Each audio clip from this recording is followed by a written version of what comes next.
balance makes it bang.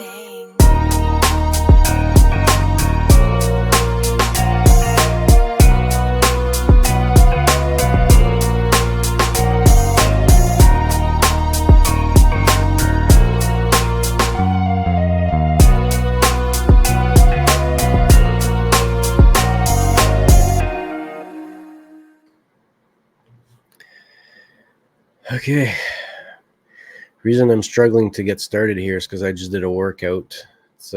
This is all one big take. I've already been recording for about 28 minutes, but I decided to just get the workout done. Recorded it because you never know, I may or may not share it.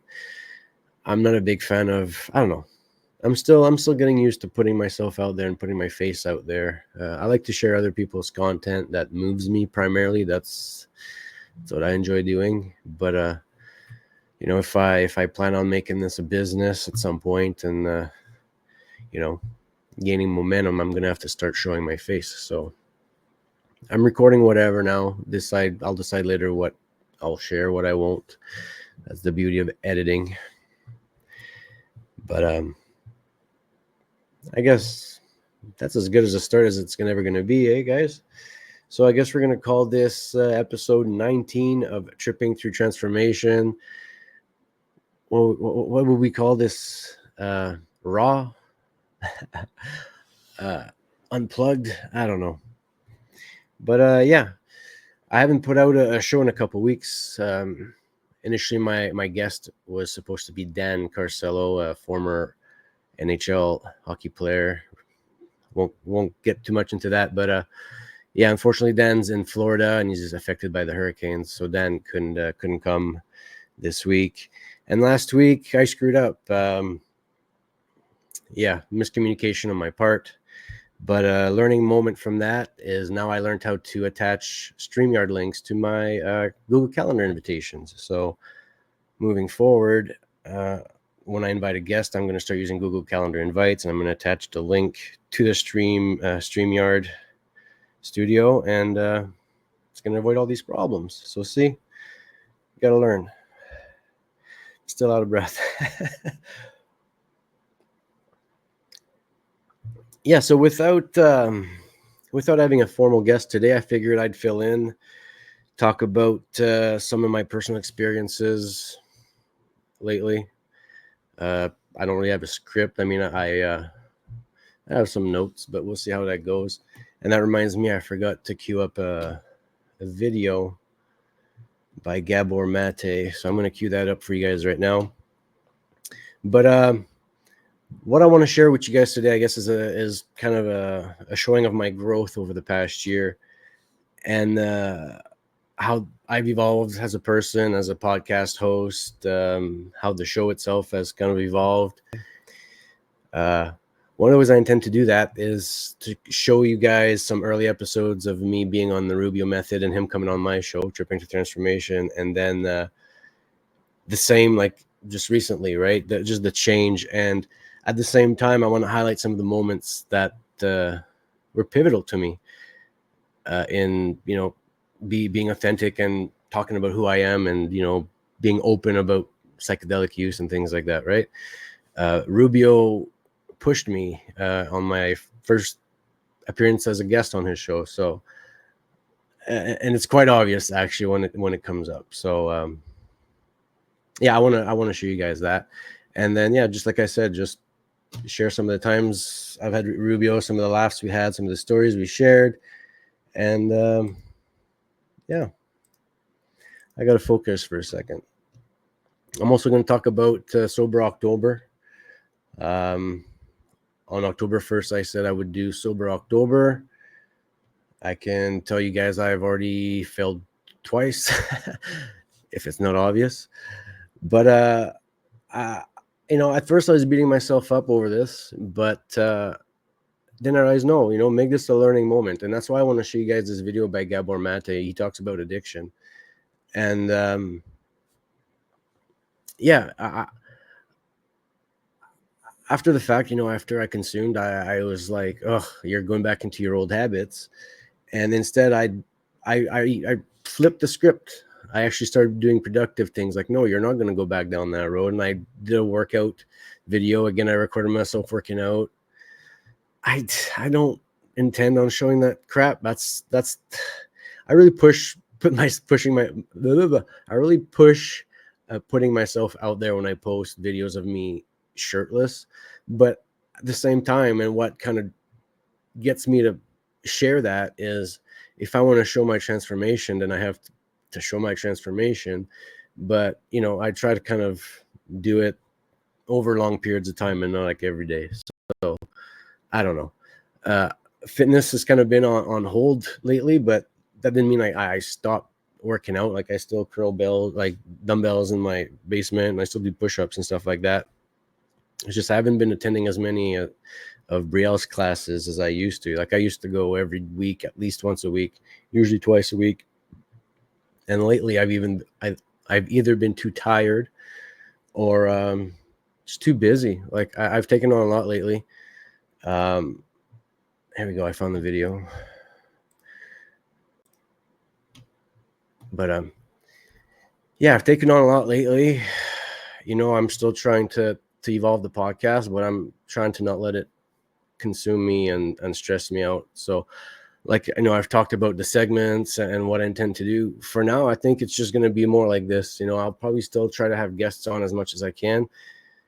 And the segments are something I kind of want to develop and keep growing towards. But right now, I just need to keep things simple and just not have the podcast be something that's stressful to me, something that's really kind of a tool to help me grow and share my story and share positive messages and things like that. But I just can't, like, I don't know, it can be overwhelming sometimes trying to structure things. And like I said, I'm trying to enroll in Rhodes Wellness College. I'd like to be a life coach, and no, maybe even a counselor. I don't know.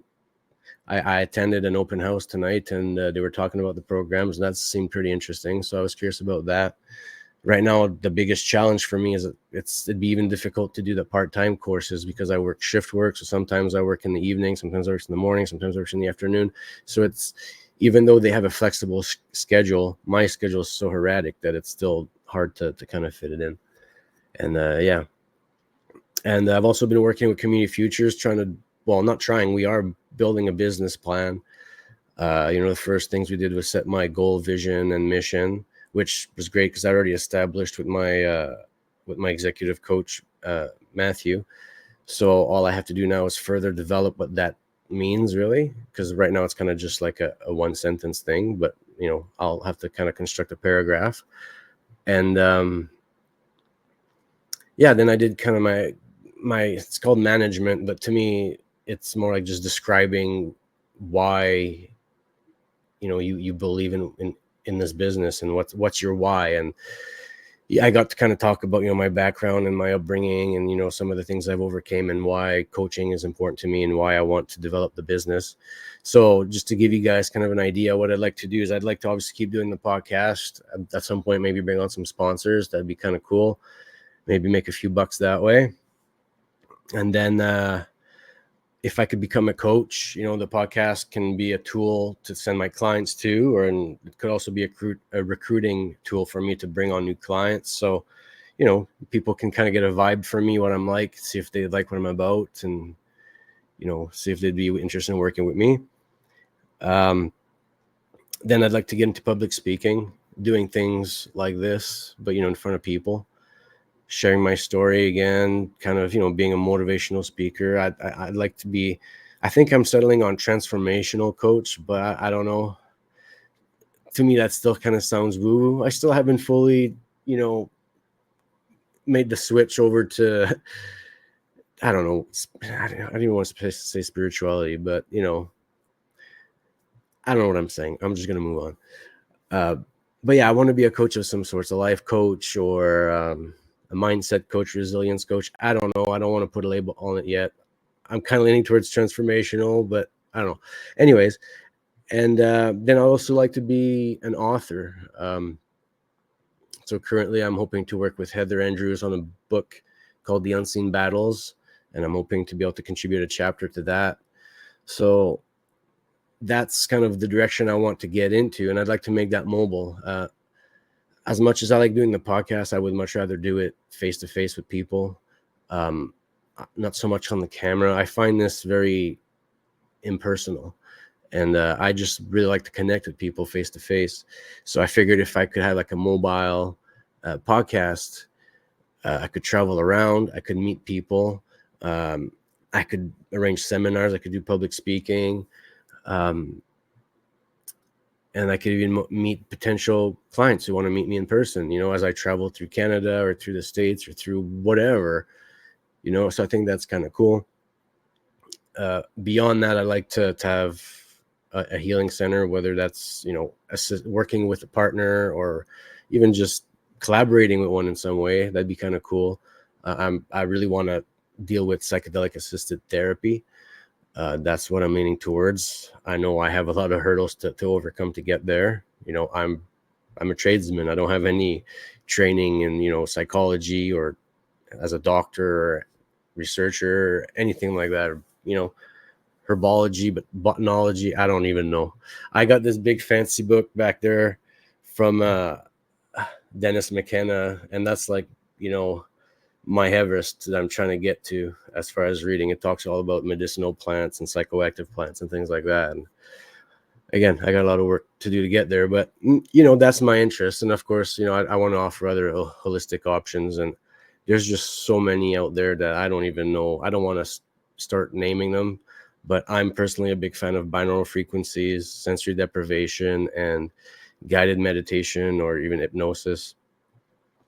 I was in a webinar I was at one of Dan's webinars just last week, where he talks about, his, I guess his retreat, you would call it, down in Oregon. And it's getting ready to open soon. And anyways, I was just attending, and in the chat, people were sharing their stories, and I was just saying how I fantasize about having a psychedelic experience in a sensory deprivation tank, listening to binaural frequencies, and while listening to guided meditation or hypnosis. And somebody said in the chat, that's how you get to another dimension. And I was like, yeah, let's go. But I'm not just wanting to go to another dimension. There's a reason why I fantasize about that. So, the sensory deprivation, basically it isolates all your senses so that you're focused on your head, right? You're floating on water that's basically the same temperature as your skin, so you don't have that tactile feel. You can have lights on in the pod, but typically you would turn them off, so it's totally pitch dark, so you don't see anything. Most people opt to have, well, I don't want to say most, some people opt to have music. Some just go in silence. So there you go. You could block another sense, right? And did I cover them all? Obviously, you're not eating. It doesn't really smell like anything because, it's just saline water, it's just salt water. So it really allows you to focus, right? And to think. And I've had how would you call them? Not out of body experiences, but lucid dreams. I had one lucid dream while in a sensory deprivation tank, and that wasn't under the influence of any drugs. Just really just tuning out. And it's gonna sound corny because in my dream I was in Minecraft, and yeah, as a 40-year-old man, please let's just not dive any deeper into that. But I wish I could say it's just, I have two daughters and we play Minecraft together, but that don't be a partial truth. So yeah, we'll just leave it at that.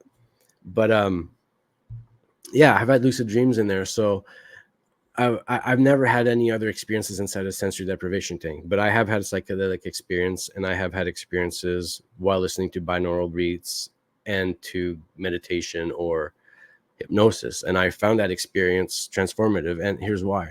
So the binaural frequencies, for me, it kind of helps me really kind of focus and like zone in, kind of like get in the zone. That's what I find is the benefit of binaural frequency. It just really increases my focus.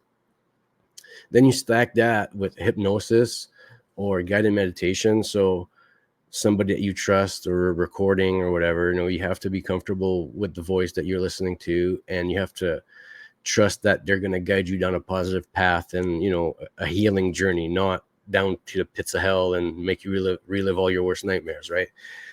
And I feel for hypnosis to work, you have to trust the person. So that guidance, so you get the guidance from the guided meditation or the hypnosis, you get the focus from the binaural frequencies, then you get the psychedelic experience while you have all your senses kind of tuned out, except for your ears, obviously, because ideally you'd have earbuds. One thing I learned is that Bluetooth doesn't work well underwater, so I haven't had success wearing earbuds or anything like that in the tank yet, but something to work on. But yeah, I just feel like the four together would just be an incredible experience. So, wow, I've been ranting on for a long time already.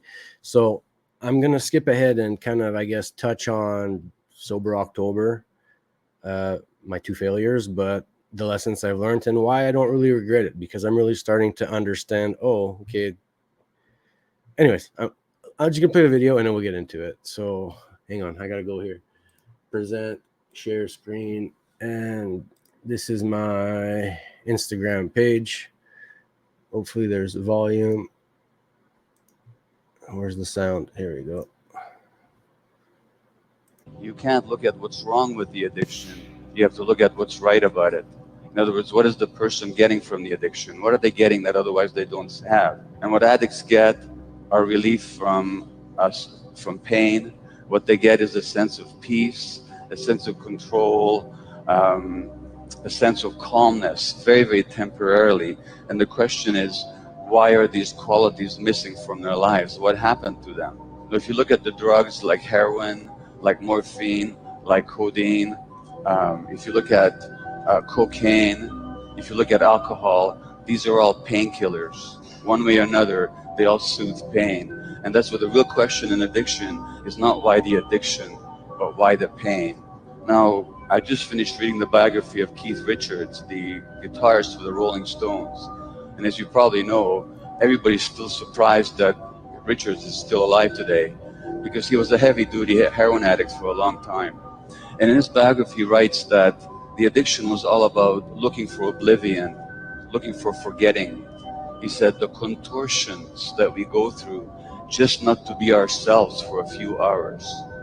And I understand that very well myself, because I know that discomfort with myself. I know that discomfort being in my own skin. I know that desire to escape from my own mind. If you want to understand addiction. Whew. I love that video. How do I stop that now? Stop screen recording. Yeah, so when I first heard that video, man, that really resonated with me. I've said this before, like for most of my life, I was very against drugs. Growing up, I didn't smoke weed. Even when it was offered to me, I would just like, nope, very strict. I was very uptight. And I think part of that is because I was raised in a boarding school, right, where you do as you're told, and that's it. It's very institutionalized. You know, you get up every day at the same time, you brush your teeth at the same time, you shower at the same time, eat, class, recess, everything, rinse and repeat, rinse and repeat, rinse and repeat, which is good in a way because it forms habits, right? I mean, I excelled at school. I was an honor roll student right up till high school. Then that just became a whole other story. You know, I went from going to a school that was entirely French right up till grade 9, and a small school, like grade 1 through grade 4 was boarding school. But then in Alberta, grade 5 through 9, that was just Pavillon Boréal at first, just a trailer off an English school. And then they got their own school, Centre Boréal. And I mean, I want to say at the most from kindergarten to however the oldest kid, like whichever grade the oldest kid was in, which usually would just go up by one grade every year until kids usually left around grade 9 and 10. But yeah, we might have had like over 100 kids, right? So it was very small school, very small classes, tight-knit group. Teachers were able to give us a lot of attention. So although I wasn't going to private school, well, actually going to private school had given me a bit of a leg up. Plus, I was pure French going to a French school in Alberta. So, you know, usually speaking, reading, writing, I was ahead. So I did really well.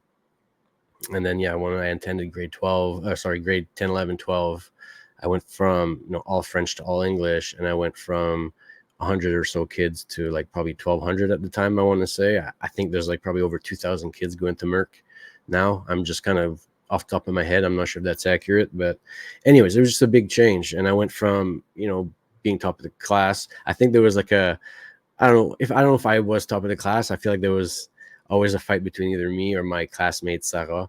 She was kind of the other, I don't want to say nerd geek, but she was always one of the top students. She was one of the good ones.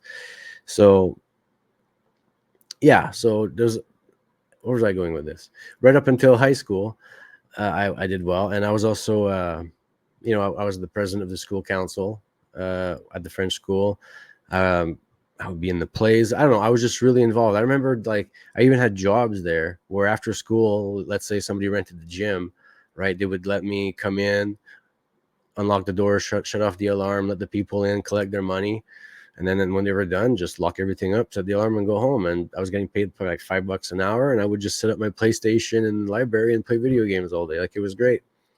So, I had something there, and I lost it when I went to high school. And then being French and all English speaking school, prone to bullying and things like that. Plus I was nerdy, plus didn't have a lot of money. So I didn't always have the nicest clothes. In high school, we were doing a little bit better. But anyways, I feel like I went way off topic. Oh yeah. I think I started with, I didn't smoke weed. I don't know. Gabor Maté. So anyways, one of the perks of smoking weed is that I can actually speak to you guys about this kind of stuff. I find like I have the ability to do it, whereas otherwise I would be too nervous. Where was I going? I'm gonna have to edit this out. Where was I going with the high school thing and the French? I feel like I was on a real good roll there. Moved to Alberta, English. I don't know.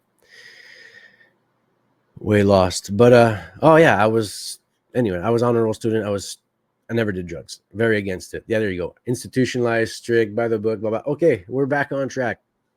I knew I'd get it back. So yeah, I was just very strict, and yeah, it wasn't until I was 35 that I started smoking weed. And before that, I was like, oh, I've never been too addicted to anything. Like, I don't know anything about addiction other than it runs in both sides of my family. But for me, I thought that I'd abstain from it, but that wasn't the case.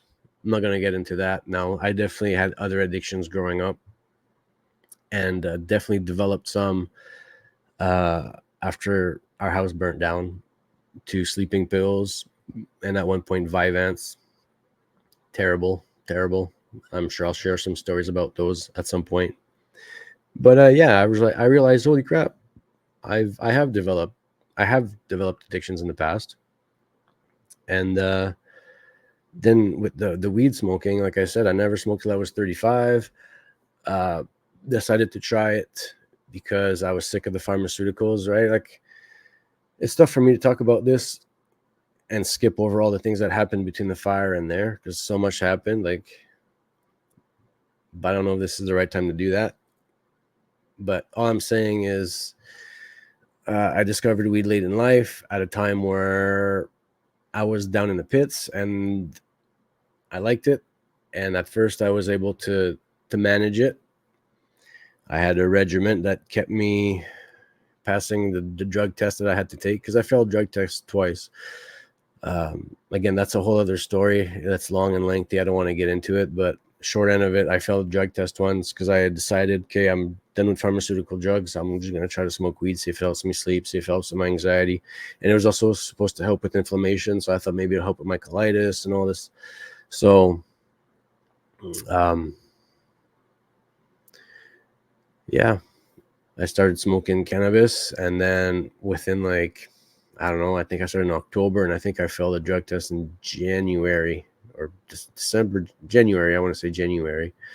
And then, I opened up to them. Yeah, I smoked it every single day. This is why. And then, again, I'm getting into the story. I don't want to get into the story because it's so long. But short end of the stick is they let me go back to work, basically saying, short end of the stick. Long story short, they basically said, yeah, you can go back to work, but you have to follow these, and if you break any of the rules, you're going to be terminated without, that's it, no chance. One of the conditions was I have to follow my physician's instructions, and my physician, 3 different physicians instructed me to smoke cannabis. So that became a huge, battle between me and the employer for 7 months. So that's why it's a long story that I don't want to get into right now. But all I'm saying is 35, discovered cannabis for the first time, enjoyed it, had a regimen that I was able to follow until I failed the second time. And I'll get into why I failed the second time another time. But, once I lost my job, I said, well, there's no reason for me to follow a regimen now. And I basically smoked every day after that for 4 years, pretty much. So yeah, back to sober October. Whew, here we go. So yeah, for October, I decided that I would try to quit smoking weed after 4 years. I didn't anticipate any issues. I was always told cannabis isn't addictive, which I always believed cannabis could be psychologically addictive. Like you could form the habit of doing it, but I never believed it could be physically. I guess, yeah. Did I just confuse myself? I've always believed that cannabis could be psychologically addictive, but I never believed it could be physically addictive. And that's always what I felt like I heard, in videos and things like that. But anyways, October 1st, 2nd, 3rd, successful. I didn't smoke any cannabis. By day 4, I was starting to get headaches and I wasn't sleeping at night. And I went on the old Chat GPT and I asked it what some of the side effects of THC withdrawals were. And yeah, sure enough, it says that THC interrupts your REM sleep. So I probably haven't been sleeping the best for the last 4 years. I should probably get around to watching that Huberman video on how cannabis affects your sleep or your brain. But yeah, and I was getting headaches, I guess, just from the withdrawals and just kind of loss of focus, clarity. I was just kind of foggy. So day 4, I had a first aid course. So after that, I went home. I didn't have to work till 4 p.m. the next day. So I went home and I smoked for the first time. I was beating myself up over it, but then I ended up making a bunch of self-discoveries that I just jot scribbles. I have so many sheets of paper all over the place when I have these moments. And it's moments of kind of clarity, kind of like eureka moments. Sometimes I feel like I'm literally leveling up. I have this sensation come over me, holy shit, right?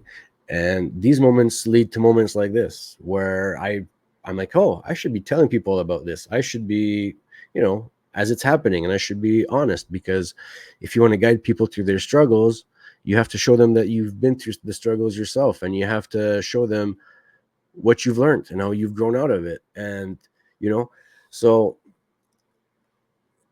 instead of beating myself up over smoking on the 4th day, I turned it into a learning opportunity, and I just started to take notes down, and I started to do push-ups and I got excited, and then I made another realization, like Gabor say, you have to figure out what do you get from it, right? What's it replacing? Well, for me, cannabis helps me in several ways. And one of them is my brain never shuts off. I'm always thinking about shit, and I have a hard time. I don't know if it's ADD, OCD. I don't know all the D's, A, B, and C's, but when I smoke, it kind of slows things down, and then I can process things. One of the things I have to learn to do is really learn, which strains or which terpenes and stuff, how they impact me differently. And I should really work with a specialist on figuring that out, because sometimes I smoke and I'm go. I'm energetic. I want to do stuff. And sometimes I just want to pass out, sleep on the couch. So I know the whole indica sativa thing and hybrid and all that, but I think I really want to start focusing on terpenes and really kind of learning how to use cannabis effectively, because I do feel there's good sides to it. I also feel more creative. I come up with my best ideas usually when I've smoked a little bit. I feel more calm and relaxed. I mean, I'm dehydrated as hell, but I mean, I can talk, like it calms me down. I feel like I can gather my thoughts. Things slow down a little bit.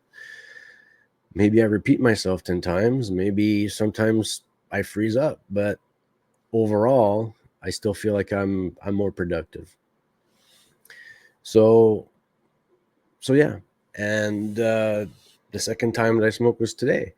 And again, I started this video almost an hour ago with an exercise. I did 43 push-ups plus another 35. I did bicep curls, I did overhead things, and I did squats, and I did crunches. And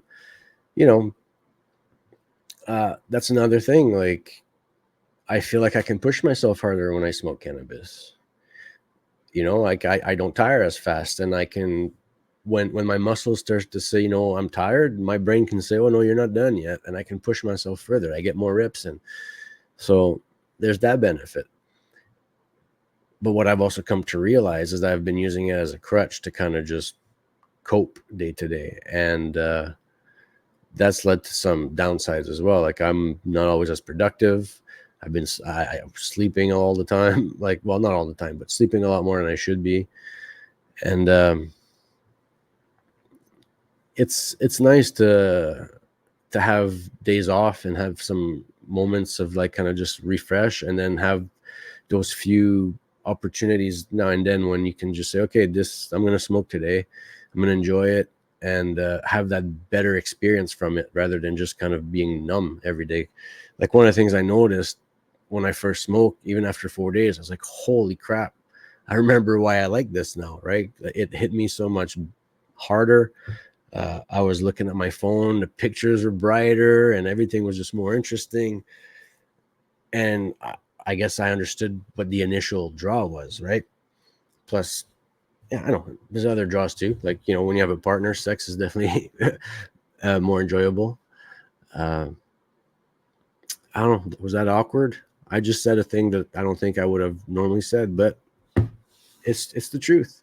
And I guess that kind of leads me to the main topic here that I want to get to. So just to wrap things up with Sober October, I'm out of 10 days, I didn't smoke for 8. So I see that as a victory for me. I'm going to keep pushing myself. I think I went 4 days and then 5 days. So let's see how much further I go. I'm not using it as an excuse to be like, oh, well, I don't have to stick to it anymore. But at least I'm understanding that I'm taking steps. And in the process, I'm understanding why I smoked so much and the reasons I did it. And I'm starting to understand what I gained from it and maybe what I've been missing and things like that. So I don't know. Sober October is a learning opportunity right now. But what I really want to get into is Chris Rubio and the growth that I've had with him. And yeah, man, Chris has been my authenticity and confidence mentor in a sense. I don't know. I haven't officially had that conversation with him. If he doesn't agree, that's just too damn bad, buddy. But yeah, from day one, like, we connected during NGBN's Surviving to Thriving conference. I don't know, about 2 years ago. So much has happened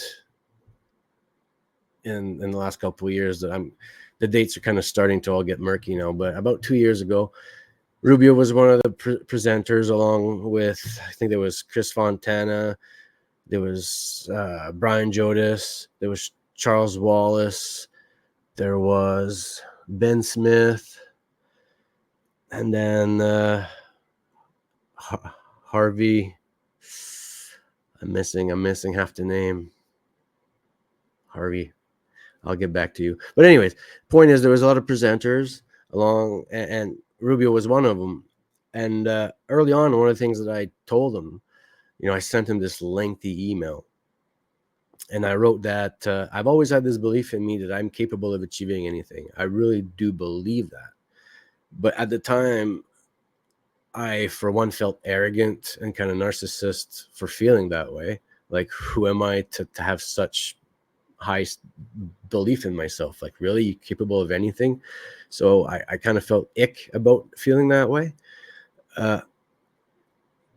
And also told him, like, I haven't really done anything of significance in the last 20 years.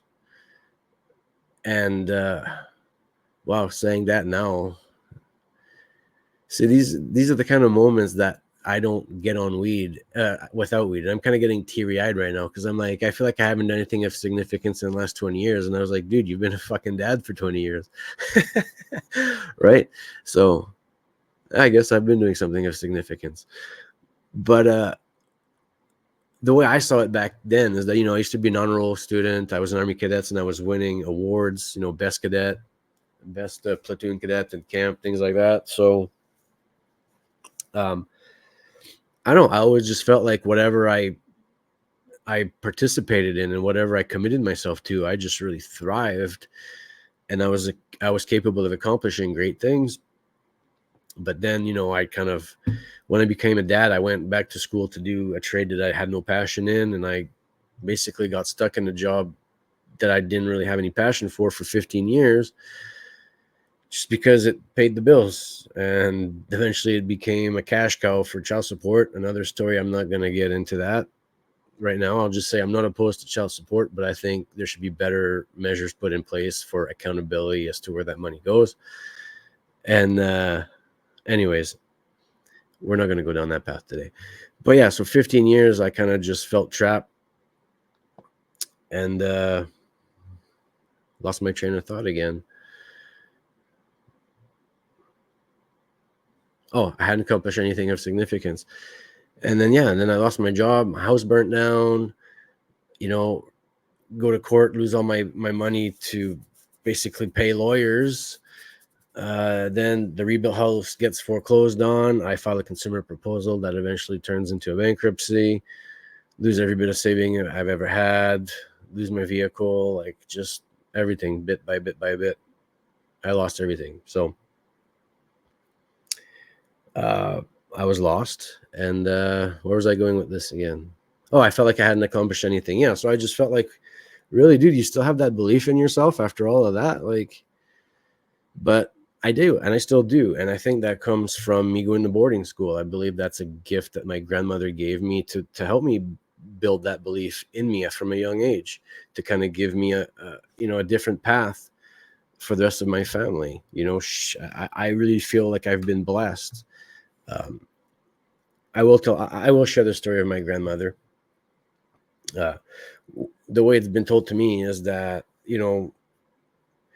I don't know much about my father's side of the family. I believe alcohol is an issue. I don't know about abuse and other drugs and things like that, but I know for a fact that alcohol is definitely an issue. On my mother's side, I hear that substance abuse is a different fact. Physical violence was a fact, and sexual abuse was a fact. And I mean, I don't want to get too deep into that because it's still like, these are still things that I'm just kind of getting comfortable talking about.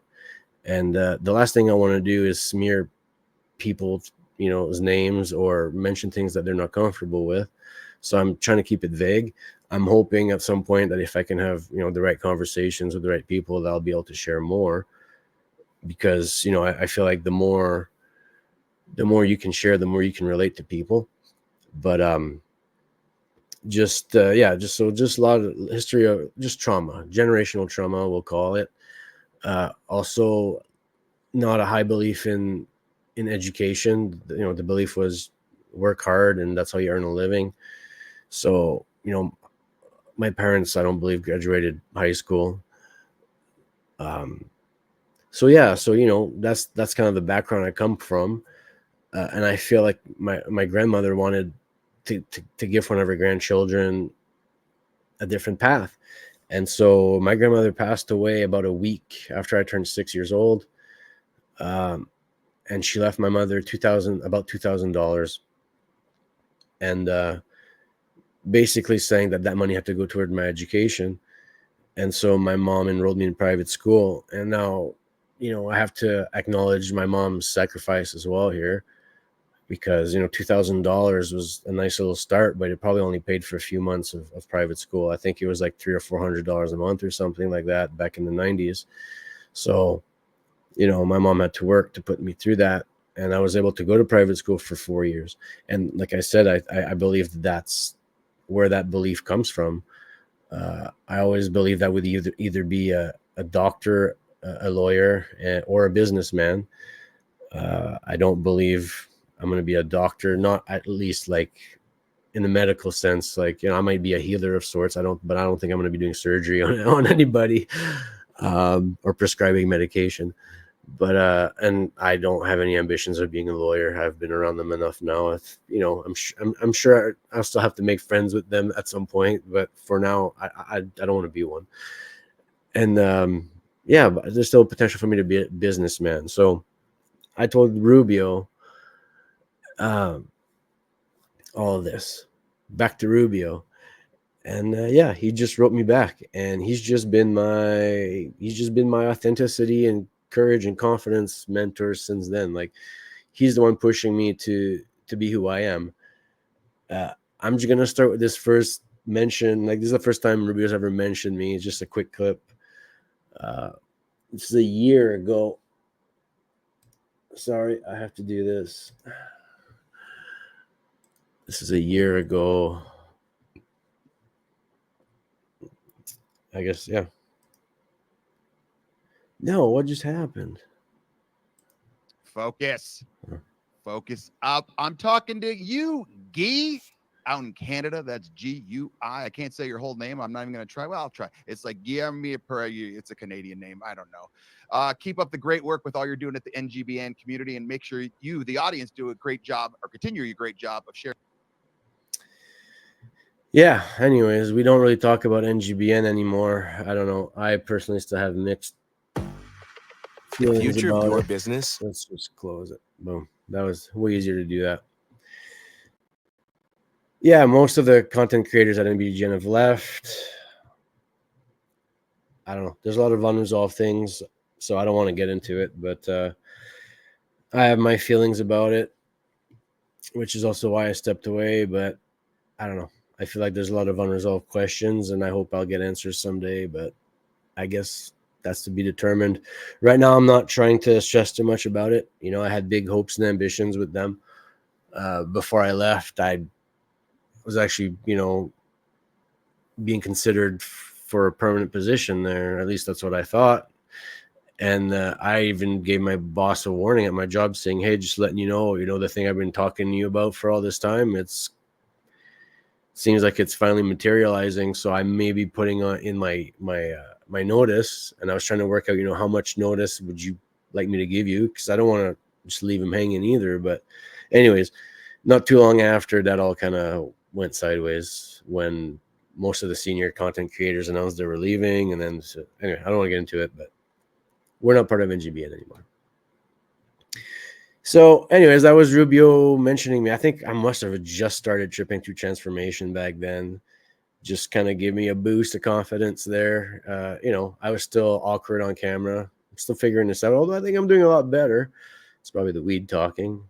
But again, see, this is a benefit. I can actually function. And I don't want to say that I need to be medicated. There's got to be a way for me to function like this without weed or without drugs. But anyways, a boost of confidence from Rubio. So I really appreciate that. Another video is me on his show. I'm just going to play it. We're going to see what happens. If this needs to be edited, we'll edit it. Boom. Focus. Focus up. I'm talking to you, AC. Another great show last night on the NGBN.TV network. Remember, Tuesdays, 9 p.m. Pacific. You can watch AC Sports, NGBN.TV. And I know someone there will speak to you as well. All right, let's get to our guest. Our guest, Chesty, go ahead and bring out the great Guy. I'm going to try to pronounce his name. It's Guillaume Poirier or something like that. Guy, just say it for me one time, man. I'm terrible with names. Guillaume Poirier. A little chunky there. Guillaume Poirier. Yeah. Maya, can you say that? I cannot. So that was like a musician saying a word. It's it's the French language. Even though I think he's speaking English, is it romantic? Is that the word I'm looking for? I think it's it is. Are you French Canadian? Yeah, I'm French Canadian. Yeah.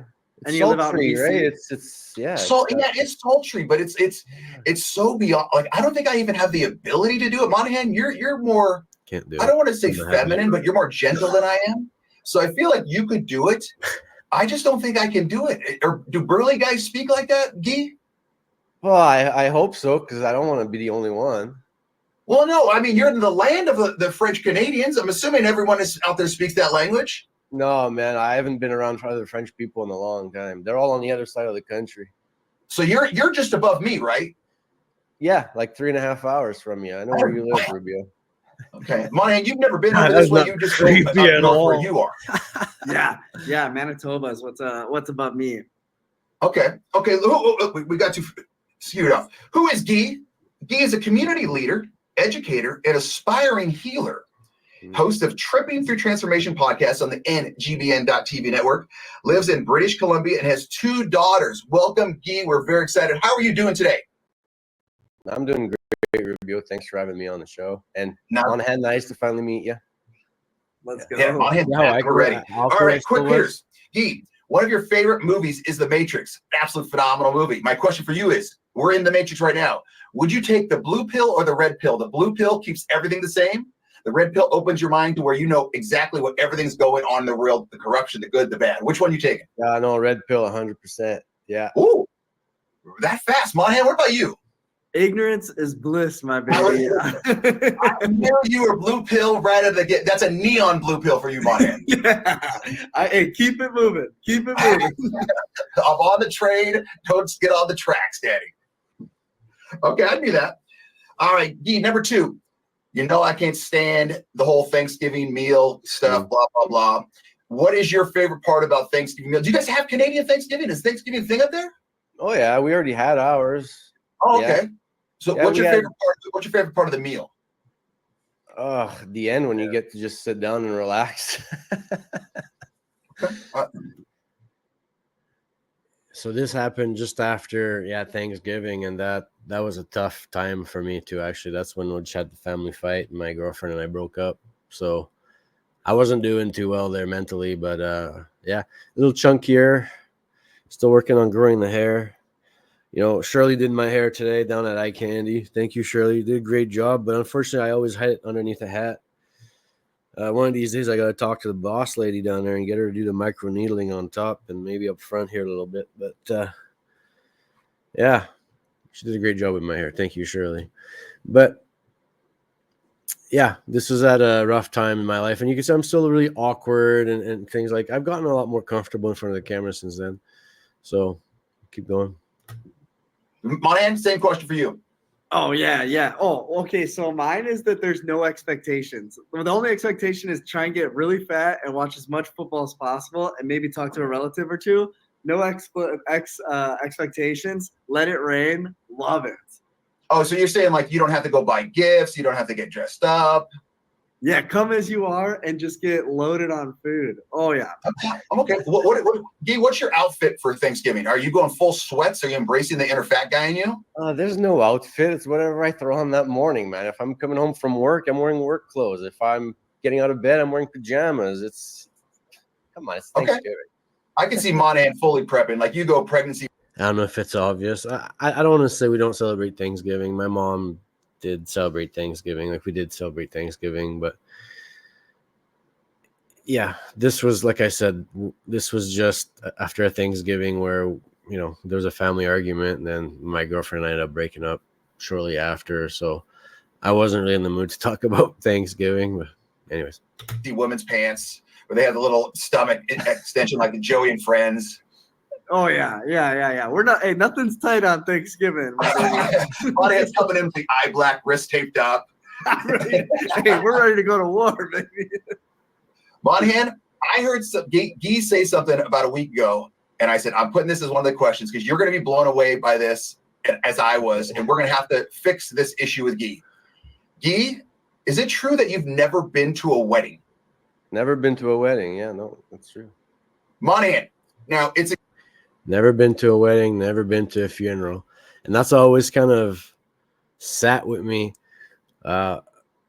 You know, I've never been at an event to celebrate somebody else's love. Like, a couple or even just as a family event. And I guess I might have been at my grandmother's funeral when I was 6. I don't remember, but that's it. So it's, to me, it's like I've never had anyone close to me to grieve the loss of. And I don't know, like that last one, I feel like most people would say I should be thankful, but I don't know. To me, it feels kind of like a loss. Like I've never had a grandparent that was close enough to me, like, you know, or like an older aunt or uncle or anything like that. I had an uncle pass away, I guess, but I was at army camp when he was buried. So anyways, I always thought that was kind of weird. Never been to a wedding, never been to a funeral. It's a given that you and I would absolutely crush the wedding scene. Okay, I mean, we end up taking over. Very similar to the opening scene in Wedding Crashers. It's just a given. How do we get Guy to a wedding? I mean, we got to make it happen. I mean, I'm just saying, find your local wedding venue and just show up in a suit with a card. In you go and enjoy yourself. I tightened up my setup too. I don't know, make some friends that are engaged and let it rain. Yeah, I mean, Guy, how have you missed out going on weddings? Because how old are you right now? 39. 39. So, okay, the mid-20s, everyone usually goes through, everyone's getting married. Okay, and then by late 30s, early 40s, not most, let's say a third or 50% of those couples have been divorced, and now they're on their second weddings. So, Guy, you're coming on the second wave of weddings here. We need to get you out there, man. I mean, you want to eat that mass-produced banquet chicken? You just want to get out there. Yeah, no, you're just really highlighting that I've got no friends. So maybe, You've got 2 friends in us. So we're going to make this happen. So that's bugged me a few times, saying that I have no friends, because I've said it on a few different episodes. And after a while, I came to realize, well, dude, that's not true. You do have friends. Like, that's not an accurate thing to say. I do have friends. But just to clarify, I feel like the reason I said that is I don't have like close friends. Like I don't have those friends that, you grew up with your entire life and you have experiences and stories together. I don't have that. Most of my friends are relatively new, and I'm still learning to kind of figure out how to build relationships, because it's not something I'm really good at. So I think that's why I keep on saying I don't have friends, but it's not true. I do have friends. I just hope to make friends, that I can have those bonds with. On hand, you're up in Canada every once in a while. You got to start checking out the Canadian wedding circuit so we can make Guy add a wedding. We got to get a GoPro on him. I want to see what it's like. It's like a newborn deer on ice. Is he like looking at headlights? I mean, I'm adamant about this. I need it to happen. And fast. All right, Guy, let's get to the serious part. I'm going to hit hard right out of the gate, but then we're going to come make it a little bit easier after that. Guy, I was looking through your bio and all that stuff. I want to know, how the hell did you keep going when you've gone through this? You've lost a home to a wildfire, 2-year custody battle, a sudden end to an engagement, and you deal with a crippling disease. I want you to tell me how you get through that, because I read that. Monahan's hearing it right now, and I'm like blown away. Like it exhausts me. How do you do it, man? Or how did you do it? I honestly don't know. Sometimes, you just got to push through. I think for me, it was just the fact that I'm a father to 2 daughters, and quitting's not an option. Like, they depend on me. I just have to grind it out and hope for the best and come out on the other side better. That's really the best answer I can give you. I don't know. And Monahan, you would understand that now that you have Jed, because you're not just living for yourself, like he says. It's one of those you literally have to. It's not an option of, I'm just going to tap out. Right. Yeah, I mean, I remember when I was a kid, my dad once told me, he's like, as soon as you have kids, it's all over. It's all about them. Certainly it's not. Make sure you keep your hobbies, things like that. But like, your focus on what you do is on the kids. Exactly. Guy, what happened to your house? Would you live like in a forest, or what happened here? Well, yeah, I mean, Fort McMurray, where I lived at the time, it's kind of isolated in the middle of the bush. And we had wildfires, and the fire just swept through the whole town. I never thought it was going to make it on my side, but it did. That is rough. I don't like that at all. Guy, I want you to talk to me about tripping through transformation. I mean, I'm tripping just looking at your lights right now. I don't know what's happening. I don't know if you're on some sort of psychedelics as we speak, which would make it even better at a wedding. I wish. So I think that's like a huge misinterpretation about me. And I'm always like on psychedelics. I have had some wild psychedelic experiences in the past, but not so much recently, primarily just because access, if you want to buy them, they're not cheap. And to grow them yourself, well, I mean, there's legal things around that. Plus, that takes work. And right now, I got too much stuff on the go. So I'm really not. I've ordered microdose capsules a few times. That's it. I haven't had a psychedelic experience in a couple of years, I would say. So looking forward to the next one. I am to confirm. But tell me about your podcast. What is it about? Well, it's in the title, Tripping Through Transformation. You know, I'm still figuring that out. Really, it's about my journey. It's about personal development. It's about resilience, community, and supporting other people, and a little touch of psychedelic. I mean, I believe in alternative medicine and things like that. So I haven't touched that subject yet, but it's coming. Well, it's going to come right now. Monahan, Yeah. So there's a question coming up. I'm just going to give it a heads up that Rubio is going to ask me, and it's going to totally catch me off guard, and you're going to see my reaction. And it was a big kind of like coming out moment for me. But anyways, we'll see. What are your thoughts on psychedelics, or just if we were going to ask you, like natural medicines as opposed to unnatural medicines? Man, I don't know. I actually don't really have too much experience in the field. So to be honest, haven't really put too much thought to it. Monahan, let's be honest. I don't think you Working need with any the Colorado Avalanche. Yeah. I think, like I would say, you're a Labrador puppy, and I think you are just fine. So you might want to stay away from all the psychedelics. Guy, what brought you to the psychedelic life path, or what makes you think, okay, this is kind of the journey that I want to go on? Yeah, so I've been anti-drug most of my life. Honestly, like smoking weed, mushroom, nothing, just alcohol, because you know it's legal. I guess that's the reason why I say I think it's okay. But yeah, no, in my 30s, I was introduced to mushrooms, and I said, okay, I'll try it, and I had some good experiences, and it made me feel better about myself. But after the fire, I mean, I was put on all these antidepressants and sleeping pills, and just a big variety of medicine, and it was just making my life far worse. And because I had experience with psychedelics, and I was, you know, hearing about the research and the studies that were going on about how it can help with mental health and stuff, I kind of decided to self-medicate, I guess, because, you know, you can't really have easy access to these, and it's illegal, and you can't really get a prescription. So you got to have like your hookups and kind of go online and try to figure things out yourself. So that's what I did. And I personally had I had success. I had good results. And now I'm trying to kind of learn the science behind it, and actually, you know, yeah, like I said, learn the science and not just talk about my personal experience. Okay, let's go back to the shrooms. Are you the guy that has like someone you call Johnny on the line, and all of a sudden he brings you some shrooms? Or are you the guy that's going through like cow patties and going under them? Because don't you find shrooms that are like cow crap? Yeah, you can. I hear it's really common in Florida. Like farmers have to shoo away kids all the time because they're going through their fields picking mushrooms. For me, it was more like I knew a guy who knew a guy, and it was really weird. This is my first drug deal, I guess you want to call it. You know, I pulled up next to a park somewhere, and the guy pulls up behind me, and he walks into my vehicle through the passenger door, and he puts the Burger King bag, you know, in my cup holder, and I just give him the money, and that was like the weird interaction that happened. But yeah, that now you can just buy them online. So wait, it's illegal, but you can still buy it online? Yeah, it's not a highly regulated thing. It's one of those things they don't really enforce, I guess. And with mushrooms, do you eat them? Do you snort them? Do you sniff them? What the hell, do you smoke them? I mean, you could probably smoke them. It wouldn't be too good for you. But no, usually what I do is I ground them up and I make capsules just because I don't like the taste and I find it's easier to take them that way. But you could just eat them. You can make tea. You can throw them in your food. It's quite lots of things you could do. Man, you like mushrooms?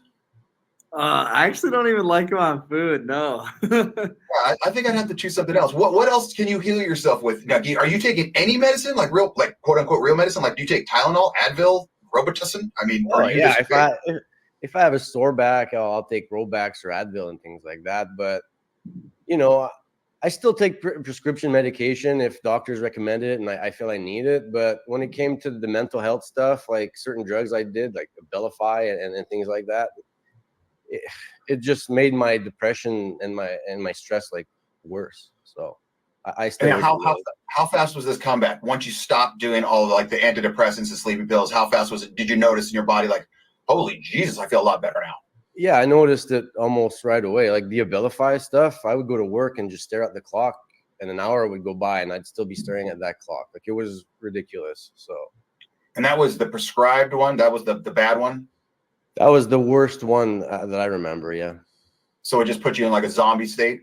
yeah, just numb. You just don't care. You don't feel anything, and you're just kind of cruising through life. Yeah. On hand, you take any pain pills? I mean, you're still No, young. I don't. Yeah, I'm still young. These knees still got a few miles on them. All right, that's good. That's good to know. What do you mean, Guy, when you say you want to be an aspiring healer? I mean, is that just a term that you can give yourself, or do you have to do schooling, or what is it? Or are you just going to test run everything on yourself? Yeah, no. So I used to also be an aspiring community leader, aspiring speaker, aspiring this, aspiring that. And, you know, as I kind of transformed through my journey, I started to take the aspiring out of my title. So now I'm a community leader. And I decided that when I started working with the nonprofit organization, The Venue in my town. And as far as the speaker, you know, when I started doing videos for NGBN, I said, okay, well, I'm not aspiring to be a speaker anymore. I am speaking. So as far as the healer part, yeah, I want to learn more about healing methods, whether like all sorts, whether it be through counseling or sound therapy or psychedelic therapy or aromatherapy, whatever. Like I don't have the full picture in my head yet. All I know is that, you know, down the road, I want to be able to help people, support people, heal people. And I feel that that's part of my healing journey. Like I know I need healing. I know that others need healing. And I just want to be able to provide that to people. What that looks like, I mean, I don't have the full picture yet, but I know that I just know I want to heal others. I think instead of getting like a white coat like doctors, you need to get like a Hugh Hefner kind of robe and put the healer on. Oh yeah. I think that would go along with your like sensual accent that you have. Oh, ooh, I have a sensual accent. That's the first I've ever heard that. But thank you. Monahan, don't you agree? I mean, he's got that French kind of just romantic type. He's kind of trying to woo us. I mean, he would slay it at a wedding with that accent. Absolute soothing sounds. Yes. I think I'd slay if I start speaking actual French. Oh, I don't know. Say how did you say? I'm an aspiring healer and I want to work with Rubio and Monahan. Je rêve d'être un. I don't even know how to say healer in French. Oh, come on, man. See, this is stuff you need to know. I know, man, but you're putting me on the spot. How about job. this? How about I say I want to work with Monahan and Rubio? J'aimerais vraiment travailler avec Chris Rubio et Monahan. Wow, that was very fast. And I think it was too fast because it took away some of the sensuality of it. Oh, can you do it a little slower? Do it one more time slower. Oui, je peux parler vraiment lentement. See, Monahan.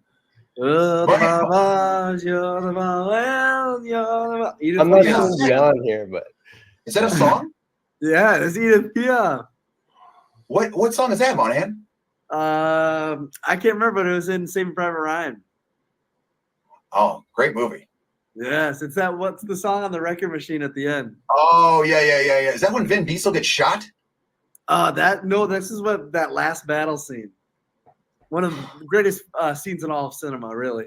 Lot of emotions. Monahan, speaking of that, we'll get off topic here a little bit. Too bad. Have you seen Band of Brothers?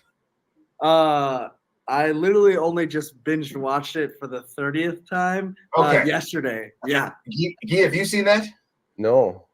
Okay, well, as soon as you get off of this, you're going to take a couple shrooms and you're going to watch Band of Brothers because it is absolutely phenomenal. And Monahan, am I wrong though?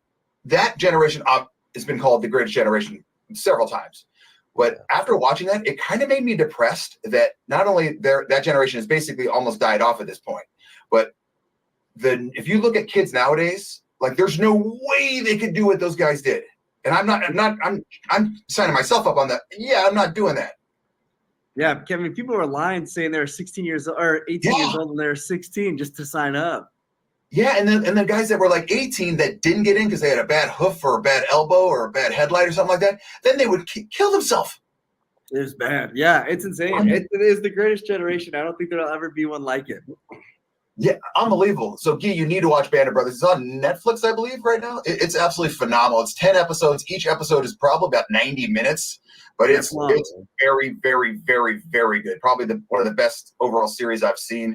It's phenomenal. And now I'm trying to watch The Pacific. I think it's basically like the sequel of it. So have you seen that one, man? No, I haven't, but I also heard they're making another one that's coming out in 2024. What? Another Band of Brothers, like with I think they're with the pilots. They're doing something with pilots. It's gonna be unreal. Guy, write these down. Yeah, you got it's I stacking up right now. Okay. I got my homework, Rubio. I got Band of Brothers. Yeah. Okay, that's what you need. Guy, I want to talk to you. Here's the question. Because I have a little complaint. I thought it was coming. You gave me some advice. This is it. I did? A month ago or 2 months ago. Oh shit. Because you put something out on your LinkedIn, which if you don't follow Guy on LinkedIn, you need to. It's phenomenal. Not so much. You gave some advice on sound. What the hell? The sound waves. Binaural beats. I spend a lot of time in hotels. Monahan, I don't know if you've ever done this, but if you go onto YouTube or anything, you can send us some links, and you can put in certain sounds, like if you want to be active, or you want to go to sleep, or you want to just be mellow, or you want to open your mind without shrooms. You can do all this and put on these certain sound waves where it almost sounds like a whale giving birth, or whatever like that. And I tried it. I was in Atlanta. I was in Dallas for a camp. Had to spend the night, the extra night. Could not sleep. Guy, I put on one of your little sound things.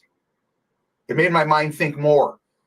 What's the deal? Does that stuff really work, or are you lying to me? No, Explain to us what it is. It absolutely works. I mean, I'm not a professional here, but binaural frequencies, essentially all it is you've got two tones going into each ear, because you're wearing headphones, right? No, I just had it on my phone. No, man, you got to wear headphones. That's the whole point. Now you tell me. Because it sends one frequency, like two different frequencies to each ear, and it kind of creates its own frequency, and that's where the magic happens. So it's working on your brain? Sure. I mean, I don't know. I'm not a doctor. I just know it works. I feel like is Guy just prescribing a lot of stuff and he's throwing out I'm not sure about it. There's no science. Well, I know it works for me. I know 100% it works for me. Now, I just don't know the research or the studies. I mean, I look it up. Now, if you want solid proof, go and look up like Huberman Labs and stuff. He talks about that stuff all the time. He's the guy you want to talk to. And have you ever done this sound wave technology when you weren't on shrooms? Yeah. I can see you smiling right now. Yeah, I want to know what the factor is. Yeah, that's what I was waiting for, man. That was huge because at that point, only a handful of people close to me, like not even my kids, knew that I was doing psychedelics. Right? It's not something I was comfortable talking about yet. And I'm looking at the time now. There's already an hour and a half, I guess, just about an hour if I trim out the workout. But I think I'm going to wrap it up after this episode here and maybe do the other episodes as separate shows. But what I'm trying to get at is this was a huge moment for me here. What Rubio kind of got me to say, and you can tell in my expression, like I hesitate and I'm like, yeah. Psychedelics was not something that I was really open about yet. And what that did for me was kind of just kick the door down. Like he shoved me through it. You know what I mean? Like he's like, all right, stop tiptoeing, dude. Fucking let's go. And that's what Rubio did for me. And I don't know if he realizes that. I always thought it was intentional because, I always saw the guys from NGBN as kind of like, my support group and my mentors. So I thought maybe that was his way. Maybe I always thought that maybe this is intentional for him to do that. And that was his way to get me to, to talk about it and open up and kind of just, be authentic. But yeah, anyway, so that's what he did for me. And I just love my reaction. Like, and have you ever done this sound wave technology when you weren't on shrooms? Yeah. Yeah. Yeah, I can see you smiling right now. Yeah, I I want to know have. if the factor is Anyway. the shrooms has to be done with the sound wave technology. No, I use binaural beats all the time in the focus. Let's say I want to work on like typing up an article for LinkedIn and I'm just distracted because there's noise upstairs or maybe my brain won't shut down. Boop, put on the headphones and I'm just laser focused, man. Monahan, now that you have quote unquote a real Laser job and you're focused. saving the lives, what have they taught you anything about the sound wave technology? Like maybe if you were like in a stressful situation or something like that, because you're obviously going to go through a lot of stressful situations or try to talk people out of stressful situations. Have you heard about this? Have they talked about this at all? No, not really. Mainly it's just talk to counselors and just talking to others. And there is like light therapy that they talked about too. That's pretty popular, but nothing like this. Okay, tell me more about the light therapy, because I feel like obviously Guy is into the lights, and he's going to help us out here. What's this light therapy, Monahan? Man, Guy may know more than I do, but basically it's like there's light stimulus that helps with kind of creating new neurological paths in your brain that help break down stressors and break down different stresses that you've seen. That's the very layman's. I'm sure it's a lot more depth, a lot more deeper to what that is, but that's the big one that I've heard, and I've heard a lot of success with it. Guy, is he blowing smoke, or is he? That one I don't know anything about. You have all those light behind you. You don't know about light therapy? That's because they look cool, man. It makes me feel good. That's my therapy. It does look cool, Monahan. I feel kind of jealous. He's got all those lights. I know. I'm not even in my house right now. Get made fun of a lot of for having those lights, but you know what? I don't give a shit. I love it. So, thanks, Rubio. I'm jealous. So my internet went out of my. I'm in a Lifetime gym right now. Are you really? Yeah, in like a conference room. Yeah, the internet in my house is going down. So little did you guys know, the kid was stressing before this show. Well, that's a nice little spot, man. I like the wallpaper. I know, that's what I'm saying. I mean, out of the three of us, you do have the worst setup, but I think it still looks great. 24/7. I feel like my setup just has gone just downhill. And you're the tech guy. Guy, where can people find out more about you, your podcast, your healing? Well, I'm mainly on LinkedIn right now, also on Instagram and Facebook and Twitter, but I'm not as active on those platforms. And my podcast can be found on YouTube and NGBN.tv.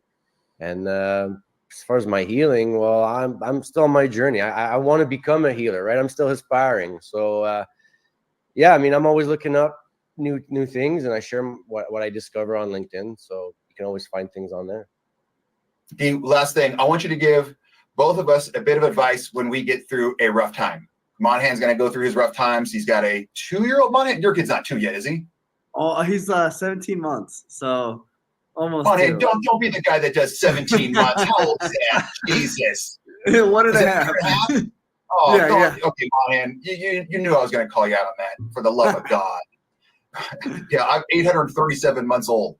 Okay, so he's a year and a half old. He's going to go through stress because he's going to do the terrible twos. But Monahan, by the way, terrible twos are not bad. It's the threes. I heard 3 is brutal. 3 is really bad. Okay, Guy can tell you as well because he's got 2 girls too. Bless your heart, Guy. I don't know how he does this. Teenage girls. Yeah. Hey, bless your heart. Now I know why you're doing the shrooms. Good God. You got to do double dose, man. Okay, so what advice could you give us? Because you've gone through some turmoil. I want you to leave us with some great bit of advice of when we're going to go through a struggle. Yeah, for me, it's just, when you're feeling down, it's a fleeting moment. You're not going to always feel down. Things are always going to get better. So don't make hasty choices or decisions when you're feeling in the crapper, and just keep chasing your dreams. Have that, vision of what you want to accomplish and keep chasing it. Don't let go and never stop. I love that. Monahan, I'm going to put you on the spot. I want you to give Guy. For the record, over the past 2 years, I've wanted to quit about 1,000 friggin' times, but I think that there's just this thing in me that just won't let me. And sometimes I question, like, dude, are you just so friggin' stubborn that you're stuck in your ways? But then I keep, watching these motivational videos, basically saying, this is where everybody else would quit, and that's why they didn't make it. So that's why I keep going. So, yeah, it's don't think that I've never had the thought of quitting, but you know, I pushed through somehow. One bit of advice to get him off the aspiring kick and just the I'm doing it kick. Yeah, dude, you are who you are, man. You're go for it, right? Like it sounds like you've done your research. You're no longer aspiring, man. You're out there doing it. So you are you. Yeah, so just to kind of talk about some of the stuff that I've done in the past year, you know, I've worked with a holistic health coach, Candy Hushcroft. So I've been working on my nutrition. Not perfect, but I'm a lot more conscious of what I eat now. I still eat junk, I'm not going to lie, but there's a lot more balance. Whereas before used to be a lot more junk. Now I eat a lot healthier, and it's a progress. It's one of those things that just takes time. And yeah, I've also worked with who else have I been working with this year? Oh, I worked with Matthew, an executive coach, and we've, you know, come up with a success map for me. I've kind of got the next 4 years projected. Been working on a business plan, and yeah, taking cognitive behavioral therapy classes. Just trying to get educated as much as I can. You know, watching documentaries, reading studies, things like that. So I still feel like I'm aspiring. I'm not where I want to be yet, but we're making progress. So I was going to say, I guess my first homework is going to be to learn how to say healer in French, and then learn Healer in French. guerrier, which I don't know if that's really what I want to use, but yeah, guerrier is healer. Therapy, and yeah, I got some homework to do. Absolutely. Wow. Guy, it was wonderful having you on. We are going to come back with the bottom line. Monahan, we're going to say goodbye to you. You need to go save some lives in Minneapolis. Chastity, I'm out. You have been. All right, that wraps it up. Speaking of French, you know, so I recently connected with Basin Business Advisors, and that led to like 4 other connections. And one of them was La Société de Développement Économique de la Colombie-Britannique. So it's a French organization for entrepreneurs, and they help French entrepreneurs, you know, specifically. And so the meeting was in French, and holy crap, man, did I was embarrassed. You know, I feel like I can speak French. Like I don't feel like I have an accent, like an English accent when I speak French. But you know, I stopped learning French. Like I was taken out of Quebec when I was 10 years old, and then I was kind of in a French English environment after that. So my vocabulary didn't really mature or become, you know, professional. And I'm also still stuck with old like slangs and expression from like the 80s and 90s in Quebec that maybe kids don't use anymore. And I'm not familiar with the new expressions, not just kids, but people in general. So it was a struggle, man, but I powered through it. And I had to cheat a couple of times, throw a couple of English words in there. But anyways, it was interesting to have a French conversation. I'm going to have to definitely keep working on that. I know it's in there. It's rusty. I just have to, you know, leave up the gears, I guess. So hour and 45 minutes, hour and a half if I take out the workout, which I'm probably going to do. Because I don't want you guys watching me doing freaking curls and shit like that. We don't need that. But I'm going to wrap it up. My intent was to play all 3 episodes. I didn't think they'd lasted this long, but we're going to save those maybe for another time, you know, maybe next week or 2 weeks from now. Do this again. This was kind of fun. And I kind of keep showing the evolution. And yeah. So I guess in closing, I'm hoping that I know this is kind of an informal wrap-up. It's an informal episode. Slow down. Hopefully we can have Dan on next week. You know, I wish his family the best down in Florida. They're dealing with the hurricanes there. So, you know, of course, their safety is our first concern. And if not, then, yeah, maybe we'll do another one of these. We'll see. I wish you guys all the best, and I appreciate you. Take care.